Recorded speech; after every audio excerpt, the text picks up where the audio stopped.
Hello everyone, welcome back to our game design channel. So as usual, we break down the game mechanics for our shooter game, but today we are doing one more series where we do a game breakdown of various other games. And today we'll be showcasing the game breakdown of a game called as Beach Buggy game. You might have heard of it, like it's like a nostalgic feel game, maybe because it was a really old game, but like most of the people I know have already played the game. So we have done the breakdown of that game. If you had seen our previous streams, we have done breakdown of various other games such as Chameleon Run. Then we did Elden Ring as part of our game design breakdown. So currently, since Harshit has worked on this Beach Buggy breakdown, we have done this the segregations here, and I'll be explaining the complete breakdown of this game one by one. So Beach Buggy is basically a racing game which is extremely simple to play, and also it's single player game. So what you do in that game is you play against other bots. You have power ups. So during the race itself, you can collect power ups. It's like Mario Kart. You'll have cubes, right, in a Mario Kart. So similarly, you can collect power ups and try to either defend yourself from the other attacks, or you can attack other players so that they can be disrupted in the field. And there is also character specific attacks which we can do. So basically, there are multiple characters, and each character has their own special power up which they can use to either speed up or attack others, or to disrupt others, or to like defend yourself, etc. So it varies based on the character you have, the power up you get. And also one more thing which you can do is you can upgrade your car in that game. So basically, the more you upgrade, the better your car is. You can upgrade your car based on various stats such as acceleration, top speed, and handling, braking, etc. So these are the basic walkthrough of the game. I'll just go through the breakdown which Harshit has done.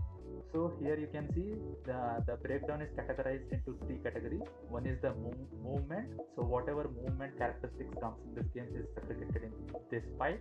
Then comes the character power-ups.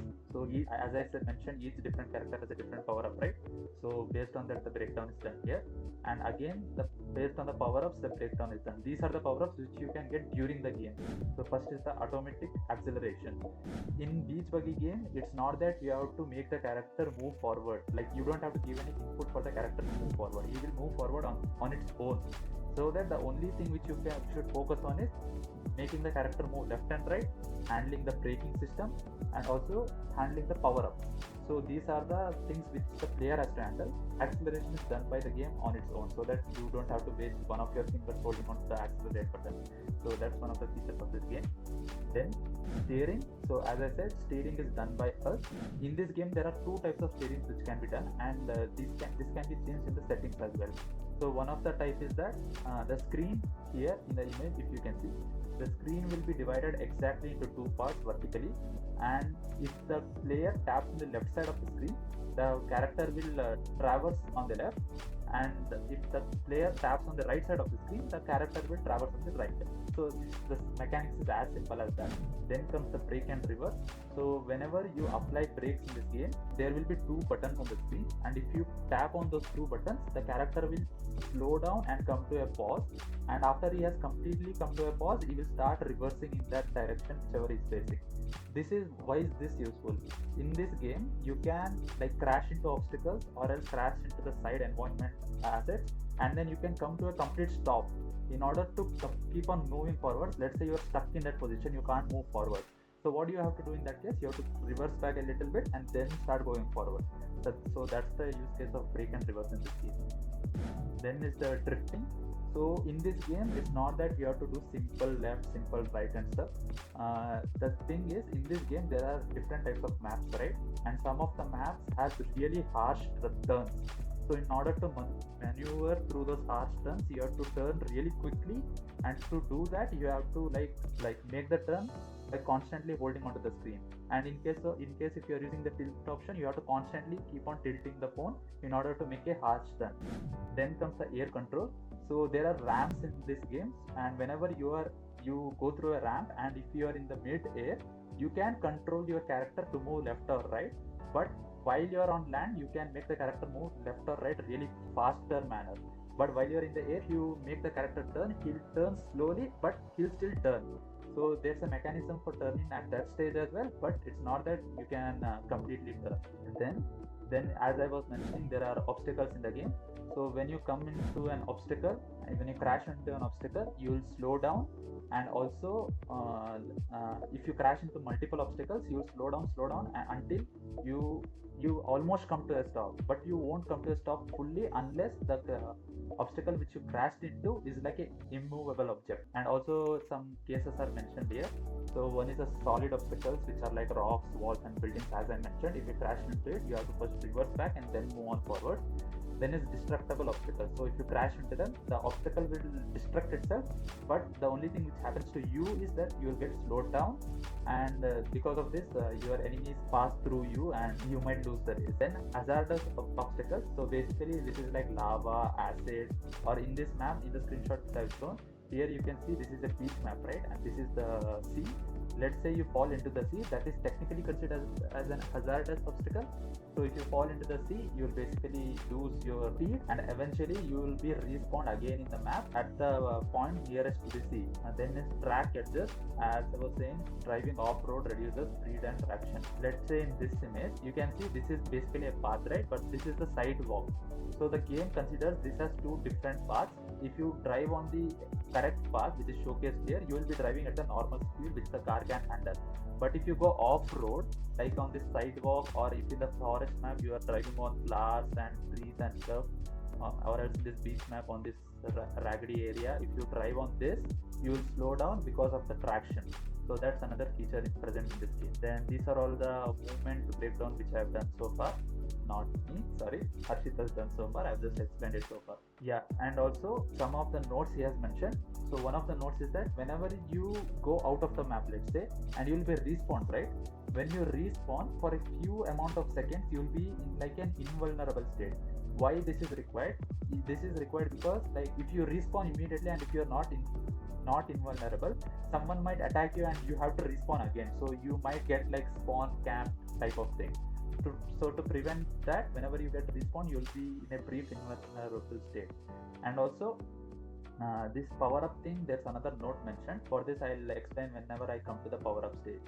So these are the character specific designs. Currently in the game there are 10 different characters, and each character has their own power up. So basically here you can see this is the default character which the game provides to us, and this character has a power up called as burning rubber. So each power up which the character has like a unique name which like attracts player, right? Things which Beach Buggy uses, which I really like. So yeah, the default character's power up is basically whenever he activates it, he can speed boost himself, and it will be showcased in the form of a fiery trail which he leaves behind. And if the enemies come in contact with this fiery trail, they get discombobulated. So that's one of the feature of this character. And I'll come to the next character. And also one more thing is, each character has their own name, which is also kind of cute. This character's name is Max Kelly. And the power up for this character is Ghost, right? So whenever this character activates the power up, him and his car will become basically like a ghost. So other cars can pass through your car, and if any other enemies attack your car, that attack will pass right through your car if your power up is activated.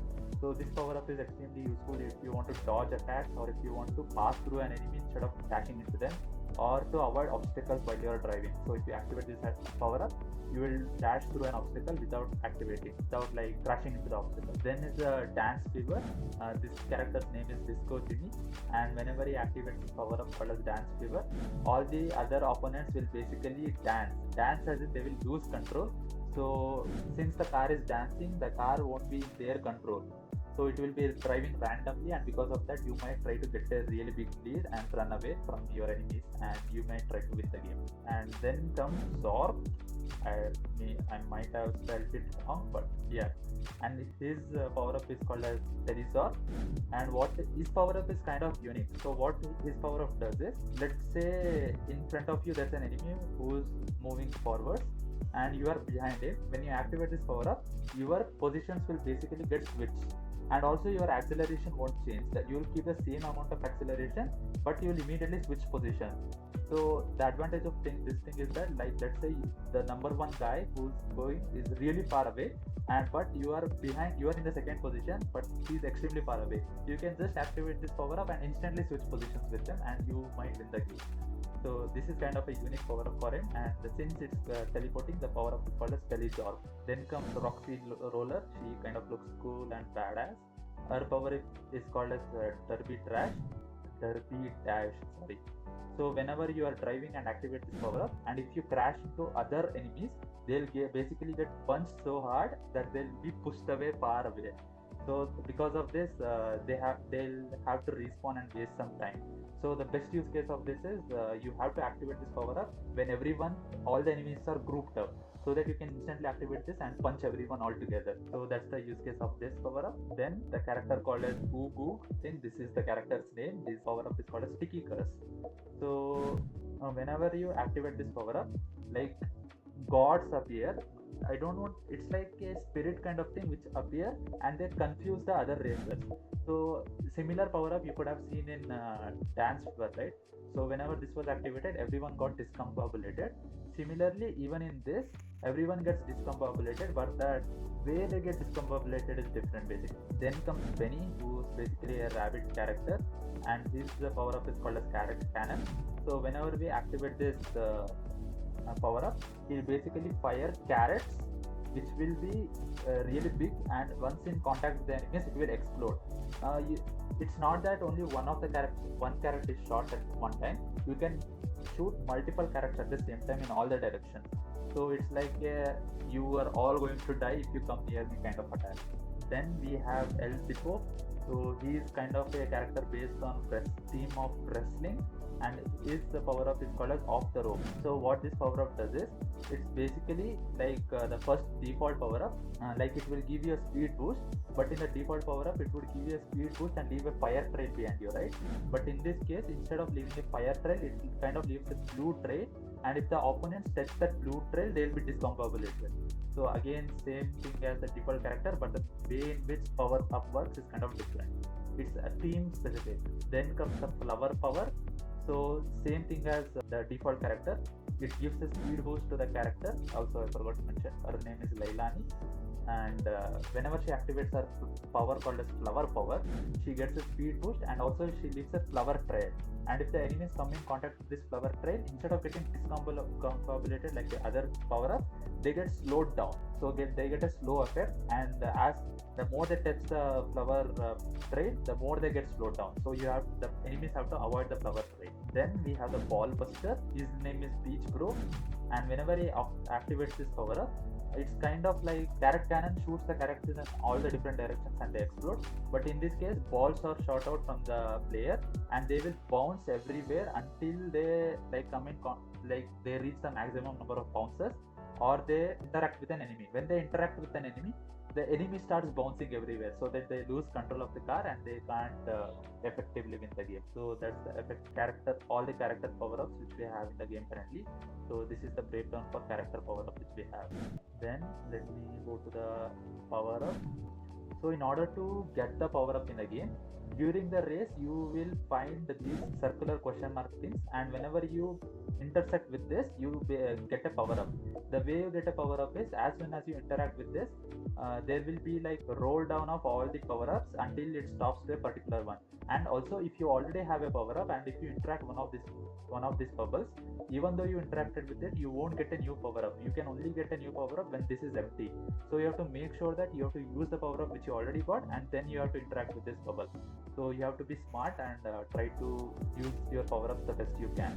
Then whenever you get the power up, that power up icon will be showcased in this corner, and in order to activate the power up, you have to just tap on the power up which is showcased here. Once it's tapped, the power up will be instantly activated. Then in order to unlock all these power ups, we had to spend some coins. So first is the firework. So whenever you activate this power up, it will shoot a firework in a straight line, and if it interacts with an enemy, it will explode the enemy, and the enemy has to respawn. So it will waste their time time it will slow them down and you will get a distant advantage. Then we have the Tiki Seeker. So this is same as the firework, but this will seek the enemy in front of you. So it will follow the enemy, and if they turn, this missile will also turn towards them and try to hit them and then discombobulate them. Then we have the Oil Slick. So whenever we activate this power up, wherever our vehicle is, at that spot the player will leave a oil sack like this, which is showcased here, and if the enemies drive on top of it, they'll be discombobulated and they have to like regain control. In order to regain control, again they have to make the correct turns, maybe take a reverse, slow down. So it's really advantageous if they come in contact with it. Then we have the low gravity. So whenever we activate this, only we will have the normal gravity. All the other enemies will have low gravity. So if they have a ramp or something, and if they go through the ramp, they'll take a really long time to fall down. So advantage of this is you can make them have low gravity and they'll might go out of boundary and they have to respawn again. So that's really disadvantages to them. So that's the effect of this power up. Next we have the Death Bat. So Death Bat is basically if you have a path and if you activate this power up exactly in the middle of the path, this Death Bat will follow until the end line, following the middle of the path itself. If you activate this slightly left to the middle of the path, it will follow the same path slightly left to the middle. So that's how it works. But while it's moving, if it interacts with any of the players, it will discombobulate them. So this is not like a guaranteed hit on the player, but you can discombobulate multiple players if you time it right. Then we have the spike traps. So so whenever you activate this power up, if you are driving behind your trail, you will leave spikes, and whenever other opponents interact with these spikes, they will be discombobulated. And also it will keep us grounded to the ground. So if there are any ramps, instead of flying over the ramp, you will like stick to the ground so that you can have more control over the car. Then we have a Nitro Boost. This is basically, as the name suggests, it will give a boost to the player for a few seconds. But if you have multiple boosts at the same time, let's say 3, and if you activate all the 3 boosts at the same time, let's say the first boost takes 5 seconds, and it's not that since you activated all three will finish in this time frame of 5 seconds. If you activate all 3, the first one will finish in 5 seconds, the next one will activate in the next 5 seconds, and the next one in the next 5. So it will stack on top of each other. And that was the note which was written here, and I had mentioned that I'll explain it when it comes to that one, so I've explained it now. Then we have the shield. So whenever you activate this, you will have a shield for a duration of time, let's say 10 seconds, and during that 10 seconds you can hit obstacles if you want. If other players activate their power up on top of you, it won't affect you, so you'll basically be protected from all this stuff. Then we have a fireball. So this is basically like a rocket firework, but instead it will have a really bigger blast radius. So whoever comes with this blast radius will be affected and they will be discombobulated. Then we have the Dodgeball Fury. So whenever you activate this, from our vehicle, three balls will be shot in front of us, and they will be bouncing from walls, all different walls, different obstacles, different vehicles, and if they hit any enemy, they'll be discombobulated. This will be extremely useful if you activate this in a closed area, like maybe in a cave or maybe in a map where there's too many environmental obstacles, so it can bounce from this house to this house to this house. So but if it's in an open area like this, and if you activate it, it might go into the sea and just fall down. So you have to make sure to activate at the right time. Then we have the freeze ray. So whenever you activate this, it will shoot a freeze ray straight ahead of our player, and if it hits an enemy, they will be freeze. So basically their acceleration will go down to 0, their top speed will go down to 0, everything will go down to 0, and they'll be like sliding across the ground as they are freeze and they'll slide for like 3 seconds, and in those 3 seconds you might attack them again, or they might go off the bounds and they have to respawn again. So that's the use of freeze ray. Then we have Earth Strike. Whenever you activate this, there will basically be an earthquake for everyone else except you. So in their POV, their entire screen will be shaking, and also they'll lose control of their car, so they have to maintain their handling pretty well during this time, otherwise they will get discombobulated. Then we have the Tornado. So whenever you activate this, a tornado will be shot in front of you, and if there are multiple enemies, all the enemies will be dragged towards that tornado and then thrown away, just like how a real tornado works. So this is really useful if there are multiple group of enemies in front of you, and you can activate it immediately and throw everyone off and take advantage. Then we have the Hydra. So basically, whenever we activate this, 3 dragon heads will be spawned, and it will attack the enemy. So one will go in a straight path, one will go slightly left, one will go slightly right. This is basically like a firework, but in case of firework, only one is shot in a straight line. But in this case, 3 are shot, so that you have higher probability of hitting the enemy. Then we have lightning strike. Whoever is in front of us, they'll get a lightning strike on top of them. This will make the opponent spin really fast in their own location, basically discombobulating them, and they might need to respawn again if you hit it perfectly. Otherwise, they need to handle the car perfectly, maybe reverse and start their acceleration again. But either way, you are slowing them down and taking the advantage. Then we have a remote control. So basically, when you activate this, it will take one of the enemies, and whatever control they are doing, they can't control it. They'll it will be controlled by this power up, and this power up will make them crash into another opponent. So basically, at the same time, you are trying to discombobulate 2 people. And also, one thing is, if there are no enemies near the opponent which you activated this on, they'll just try to drive out of bounds. They won't try to crash into you. So that's the use case for this. Then is a chicken crate. So when you activate this, wherever the vehicle is, behind that vehicle you leave a chicken crate, just like this oil rig. And if enemies crash into this chicken crate, their screen will be filled with chicken, so they can't see the path, and they might drive out of bounds and then crash and die. So in that case as well, you will be respawned again. Then we have a mystery crate.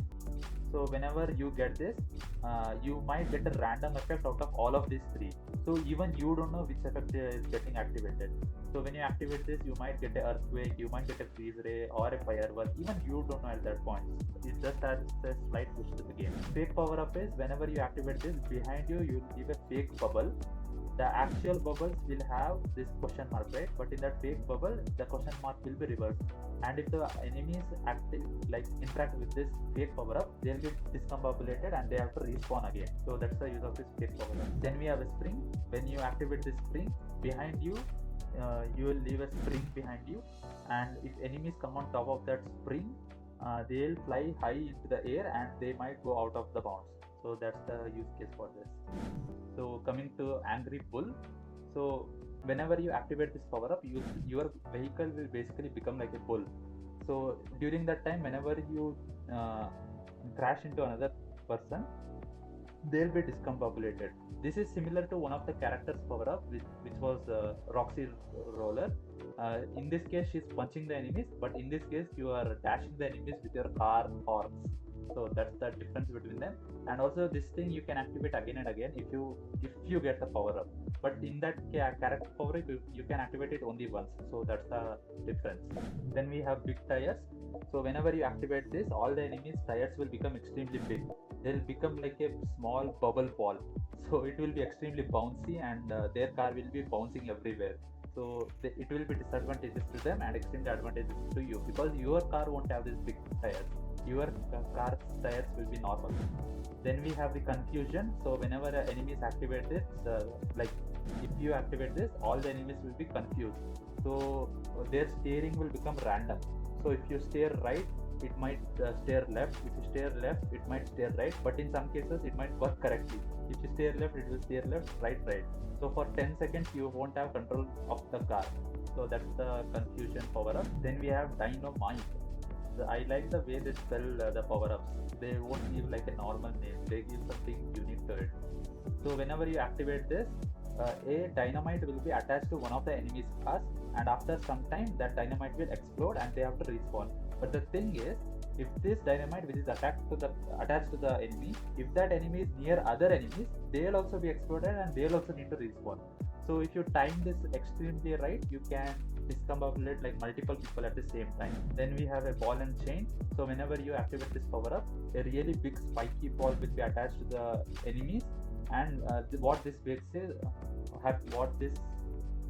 does is, it reduces the speed of all the enemies, because they are basically dragging a really big ball of chain behind them, and you don't have the ball of chain behind yourself, so you will be extremely fast and they will be extremely slow. And then this is the earthquake. This is exactly same as the earth strike one, but in the earth strike, the entire ground is actually shaking to the enemies. but in this case only their car is shaking. Basically it looks like their entire screen is shaking, they're getting stunned, etc. Then we have the police chase. So when we activate this, some police cars will be summoned, and they'll try to dash into the enemy cars and try to slow them down. So this is basically like a police chase but happening IRL on spot.